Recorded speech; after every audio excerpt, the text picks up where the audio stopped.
वेदों लिखे अनुसार साधना करूंगा। ब्रह्मा और कहने लगी भाई ना पाया तो कि मैं भी कोई ना आऊं, ना पाया तो नहीं मिला तेरा पिताजी तो मैं भी नहीं आऊंगा माता। अका अच्छा भाई ठीक से तेरी मर्जी जा। तिबके बसावा मां की अनाड़ी बाल टकरा दिया। 4 युग तक ब्रह्मा जी ने समाधि लगाई पर कहां दर्शन होने थे। ऊपर से आकाशवाणी हुई कि माया तने सृष्टि नहीं रचवाई। वो कहती है माई कि सृष्टि कैसे रचवाऊं, वो तेरा जेठा पुत्र तो वहां जा बैठा समाधि लाकर तुझे ढूंढ रहा है, उसको कह दे मैं दर्शन देऊं नहीं, चाहे लाख वर्ष योग बैठा रहे। और कुछ ऐसा तरीका बना के वापस आ जा, उसको वापस बुलाओ। और ब्रह्मा ने तो सृष्टि रचनी और वो जा बैठा। तो उसने कहा कि क्या करूं कि एक लड़की बना अपने शब्द से और उस लड़की को उसके पास भेज दे।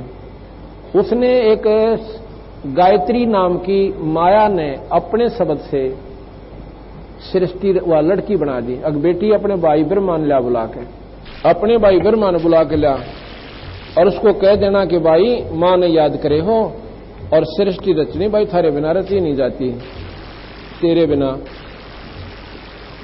अच्छा माता जी। तो वहां जाके उसने आवाज लगाई कि ब्रह्मा ब्रह्मा, अरे ब्रह्मा खड़ा हो, मां बुलावे। ब्रह्मा की समाधि ऊपर जारी, देखा तमाशे ऊपर के लोकों में नजारे जो हो रहे थे। कहीं से झरना है, कहीं पर ऐसे हीरे पन्ने जवारातों के ऊपर पहाड़ हैं, उनको देख रहा, बड़ी रोशनी है।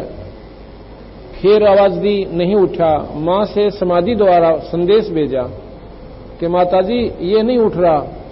मन तो सारी कोशिश कर ली। माई कहने लगी इसके चरण का अंगूठा, दाएं चरण के अंगूठे का अपना हाथ स्पर्श कर दे।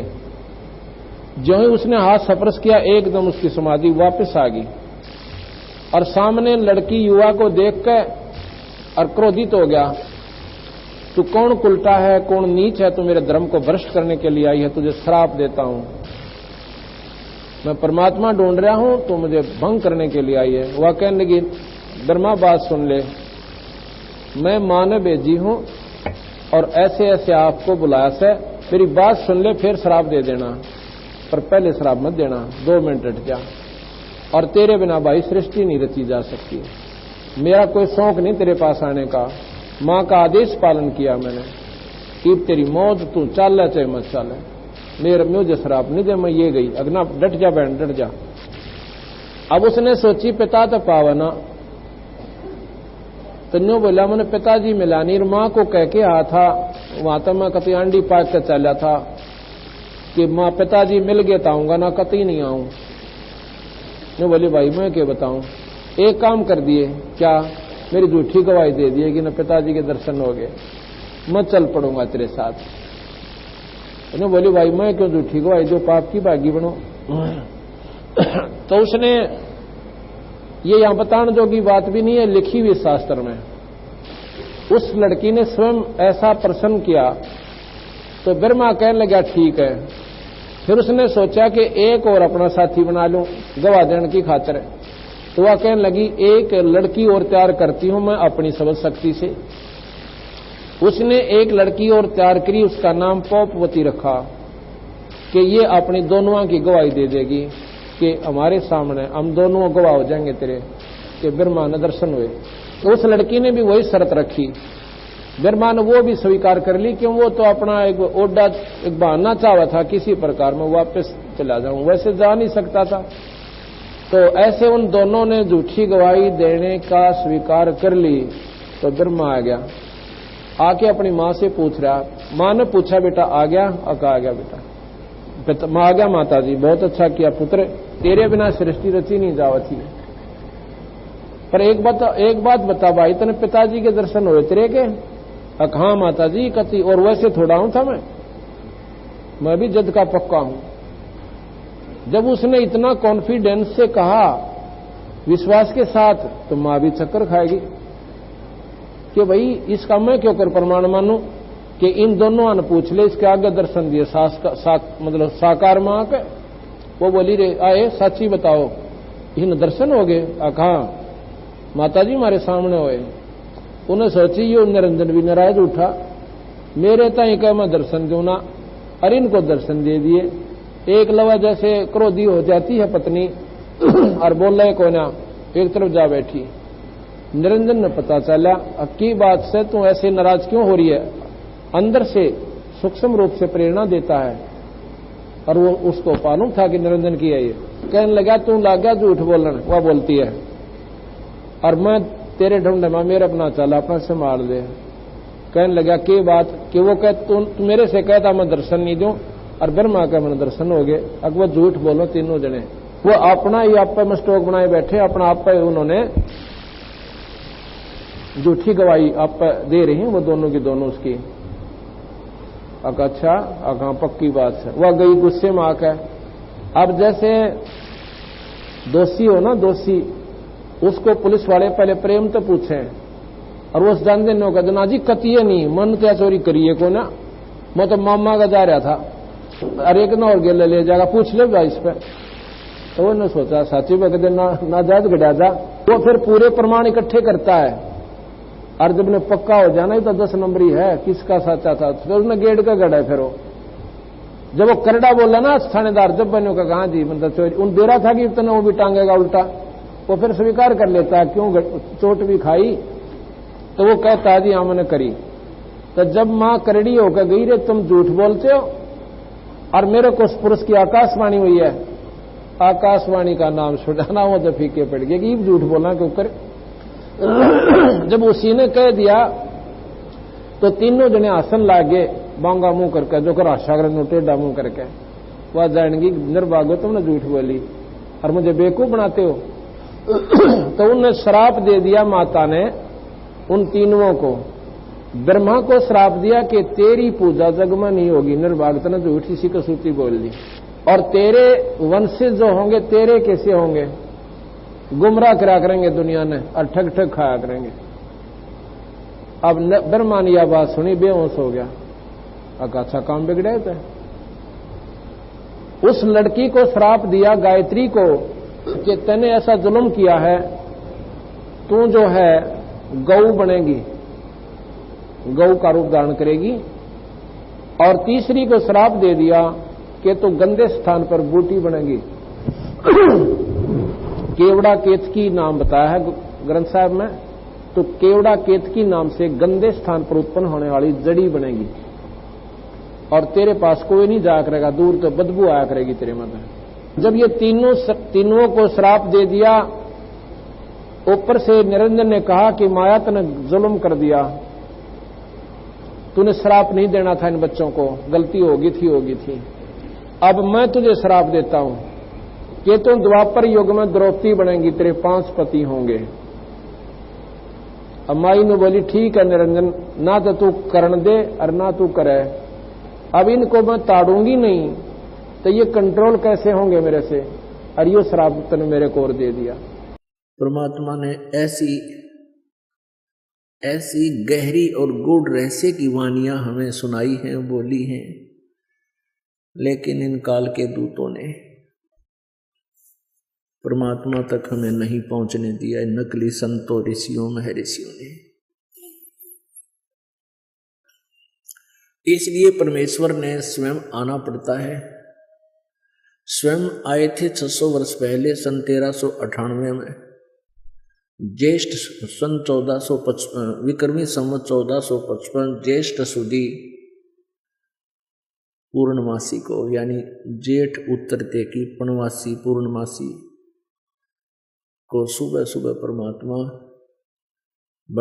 काशी शहर में बने हुए एक लहर तारा नामक तालाब में विकसित कमल के फूल पर आके नवजात शिशु रूप धारण किया था, सतलोक से चलकर आए थे।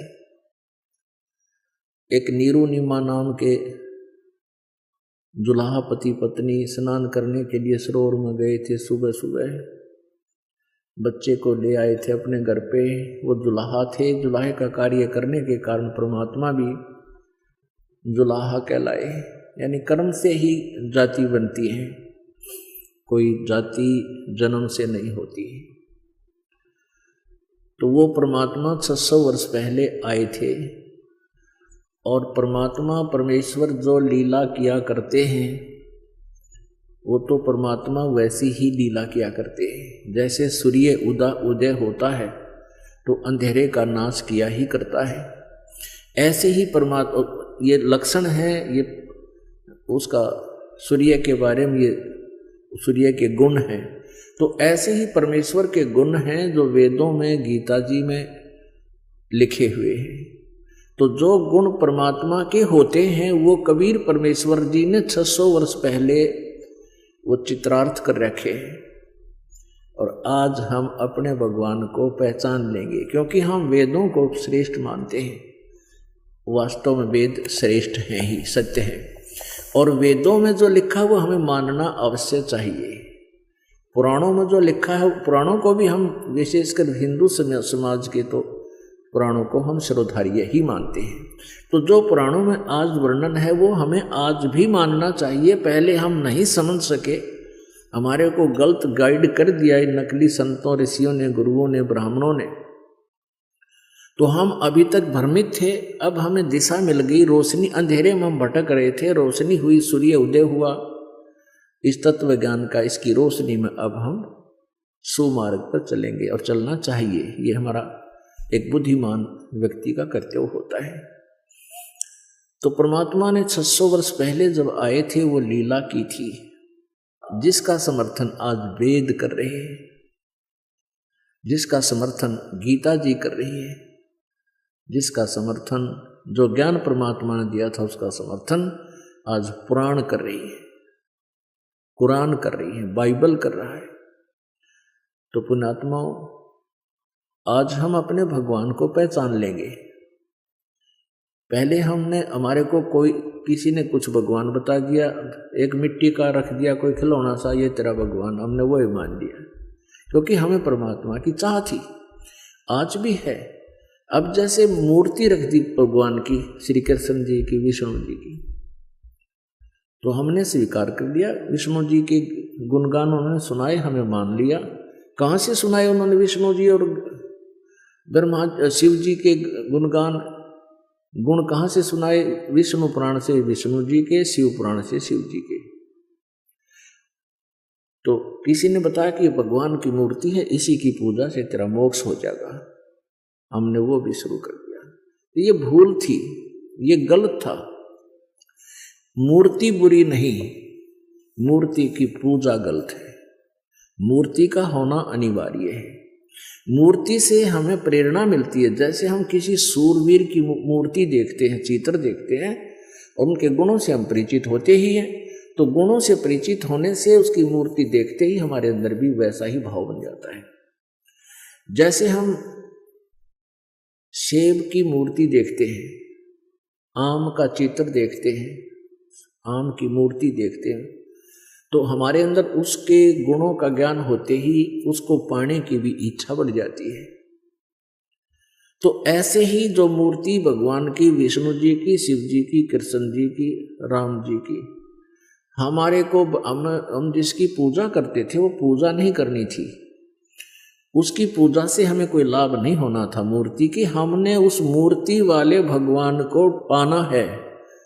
उस मूर्ति वाले भगवान को पाने से हमें उसके गुणों का, उन गुणों का गुण प्राप्त होंगे, उससे लाभ प्राप्त होगा। जैसे आम की मूर्ति है, सेब की मूर्ति है, हमने उस मूर्ति की पूजा से कोई लाभ नहीं होगा। वो तो इतना ज्ञान करा देगी कि ये सेब है, ये आम है, ये मीठा होता है, इसके ये गुण है।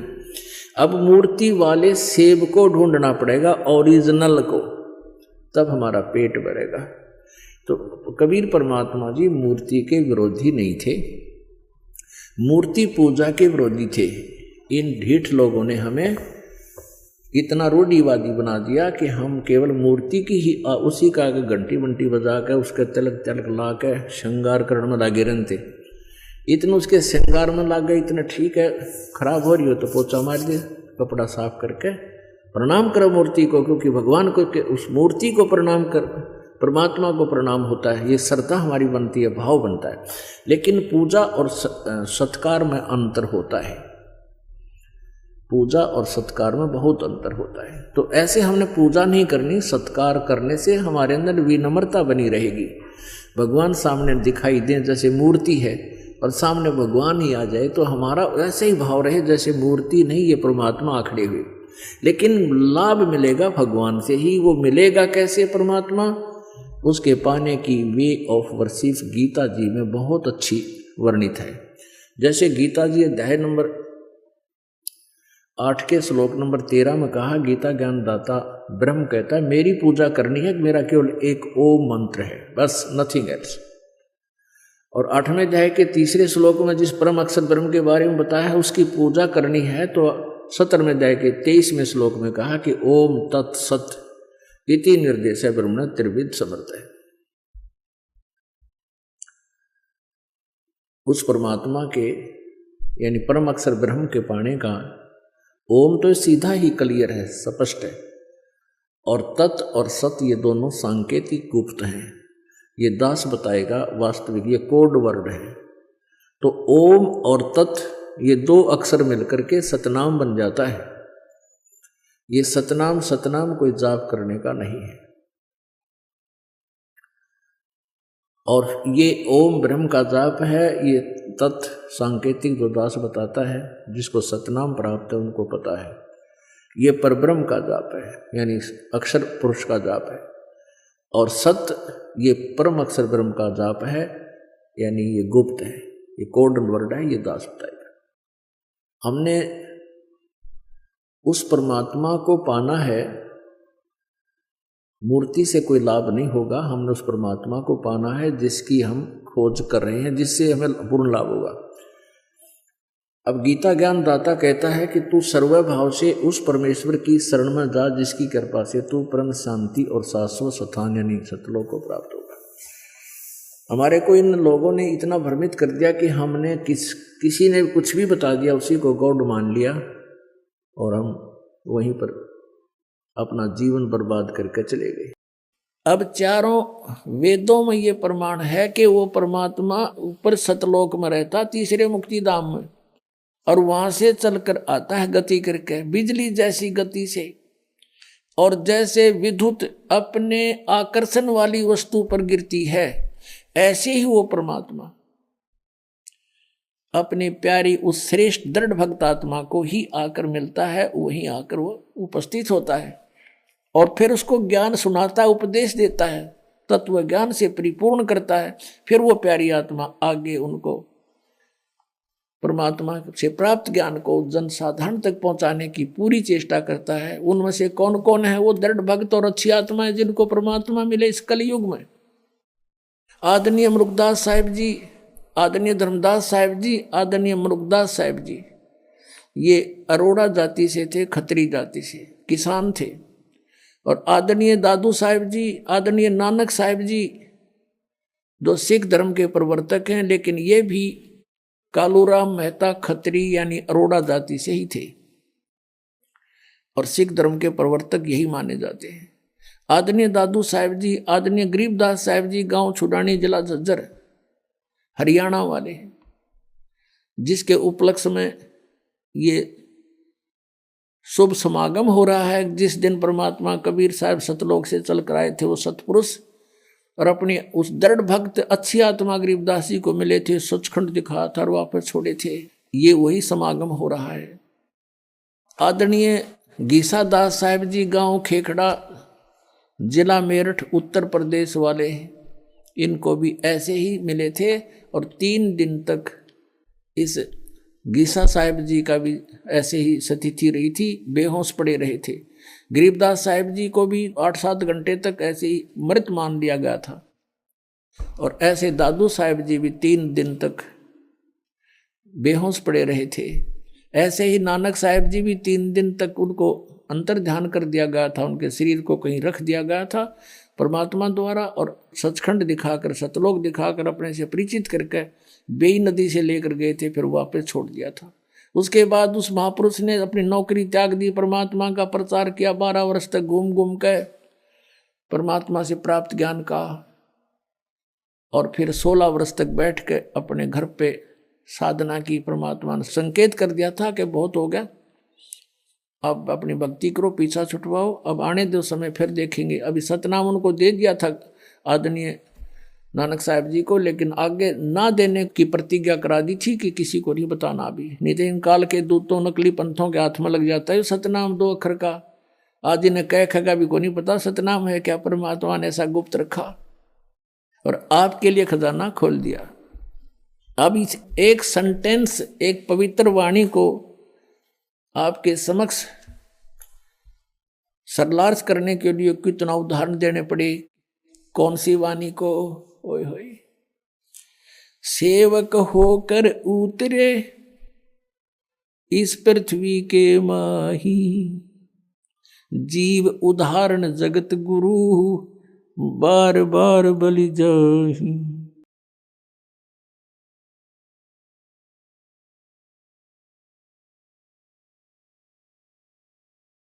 भगवान किसे कहते हैं? श्रीमद् भगवद गीता अध्याय नंबर 15 के श्लोक नंबर 1 से 4 में बताया, उल्टा लटका हुआ संसार रूपी वृक्ष है, इसके ऊपर को जड़ है, वो तो मूल मालिक समझो, तीनों गुण रूपी शाखा है। 16 और 17 श्लोक में 15वें अध्याय में 3 पुरुष बताए, सर पुरुष और अक्षर पुरुष। सर पुरुष और अक्षर पुरुष ये दोनों नासवान, इनके अंतर्गत जितने प्राणी वो भी नासवान, जीवात्मा किसी की नहीं मरती, वो तो अंडरस्टूड है। 17वें श्लोक में कहा कि उत्तम पुरुष है तू अन्य परमात्मा इति उदाहरते। उत्तम पुरुष श्रेष्ठ परमात्मा तो अन्य ही है। वो कौन है? 8वें अध्याय के 1 श्लोक में अर्जुन ने पूछा परमात्मा, आपने 7वें अध्याय के 29वें श्लोक में गीता जी में कहा, वो तत्परम को जानकर सारे अध्यात्म से परिचित व्यक्ति सब कर्मों को समझ कर केवल जरा और मरण से छूटने का प्रयत्न करता है, यहाँ की किसी वस्तु की इच्छा नहीं रहती उसकी। तो किम तत्परम, वो तत्परम क्या है? 8वें अध्याय के प्रथम मंत्र का उत्तर उसने 3रे श्लोक में दिया 8वें अध्याय के, कि वो परम अक्षर ब्रह्म है, वो गीता ज्ञानदाता से अन्य है। परम माने श्रेष्ठ, सबसे श्रेष्ठ। 15वें अध्याय के 17वें श्लोक में उसी परम अक्षर ब्रह्म के विषय में कहा है कि उत्तम पुरुष है, उत्तम पुरुष श्रेष्ठ परमात्मा तो अन्य है। किससे? सरपुरुष और अक्षर पुरुष से, 16वें श्लोक में जो वर्णित है। और वही परमात्मा कहाता है, परमात्मा जो श्रेष्ठ भगवान, जो किसी को दुख नहीं दे केवल सुख दे, उसको भगवान कहते हैं, स्वामी कहते हैं। नहीं तो कसाई भी स्वामी है अपने बकरियां का, पर वो सुखदायी नहीं है। तो इस प्रकार ये काल हमारा स्वामी बना हुआ है और हमें बकरे समझ रहा है। ये हम इसको स्वामी मान रहे हैं, प्रभु मान रहे हैं अपना। हमारा स्वामी तो सतलोक में है और वो यहाँ हमारे लिए भटक रहा है, आता है। वो परमात्मा है, वो दुख नहीं देता किसी को। अब यहाँ के भगवानों को आप देख ले, कपिल मुनि जो है, कपिल ऋषि, ये यहाँ के 24 अवतारों में से एक है कपिल भगवान। और सगड़ राजा के 60,000 पुत्र थे। वो अपना पृथ्वी पर किसी ने बता दिया वो यज्ञ करें थे, किसी ने बता दिया कि एक तालाब बनवा दे, एक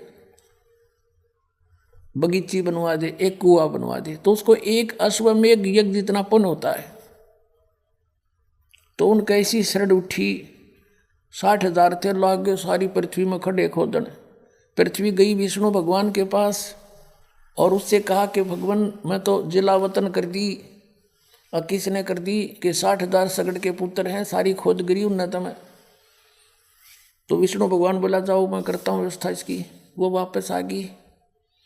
एक देवी है, प्रत्येक ग्रह के, प्रत्येक पृथ्वी की, सब समुद्र के अलग अलग इन्होंने देवता डिस्ट्रीब्यूट कर रखे। तो पृथ्वी देवी वहां गई। उधर से विष्णु ने क्या किया कि इंद्र को कहा कि तेरी गद्दी खतरे में है और 60,000 सगड़ के पुत्र हैं, वो ऐसे ऐसे यज्ञ कर रहे हैं। अब तू देख ले, जब उनकी यज्ञ पूरी होगी तो तेरी गद्दी छीन कर उनको देनी पड़ेगी। अब वो क्या करती थी, उन्होंने घोड़ा रखा हुआ था। उस घोड़े के गले में पंपलेट टांग रखा था कि हमारे मार्ग में जो बाधा करे युद्ध के लिए तैयार हो जाए, हमने को रोक कर नहीं। अब वो श्याम ने सारा दिन खोद पाट के थक कर सो के वो घोड़ा बंध रहा था। अब इंद्र ने भेजे अपने दूत, वो घोड़े को खोल के और कपिल मुनि की जांग के बांध जाए। वो तपस्या करे था, काफी वर्षों से बैठा था और उसकी आंखों की पलक भी जमीन पर टिकी हुई थी। अब वो ध्यान मग्न था, उसकी जांग का घोड़ा बांध है। अब उस घोड़े की तलाश करी, वह किसी ने पकड़ लिया। सुबह उठे जब वो सारा लापड़दा चल पड़ा, घोड़े की पैड़ देखता देखता रेसी का बांध रखा जांग का, क्योंकि बिना खाए पिए शरीर सूख के जैसे इस वट वृक्ष की पीपल की जड़ दिखा कर माटी तो बाहर नारी नारी नू ऐसे वो टांग हो रही थी, उनमें रस्सा बांध आई।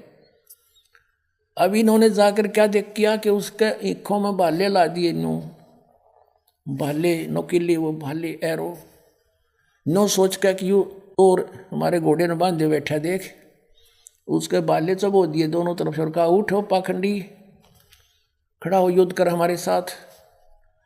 अब उसका ऋषि का हुआ दर्द का सुता न क्यों, हमने जोर तो हमारे गच दे ही, और वो एकदम क्रोध हुआ, उसने ऐसे वो उठा दी पलक, वो तो एटम बम बना बैठा था, न्यों कर दी। वो सारे 60,000 के 60,000 जल गए, अग्निबाण छूटे उसकी आँखों से, 60,000 मार डाले उस कपिल मुनि ने, उनके भगवान ने। और कपिल भगवान कहे इसने, श्री कृष्ण जी का इतिहास देख ले कितने मारे, श्री राम का इतिहास देख ले, और इस परमात्मा का इतिहास देख लो, जब कीड़ी बीमारी होता है कितना जुल्म ढाई परमात्मा के, कभी किसी को बद्दुआ नहीं दी मालिक ने, क्योंकि किस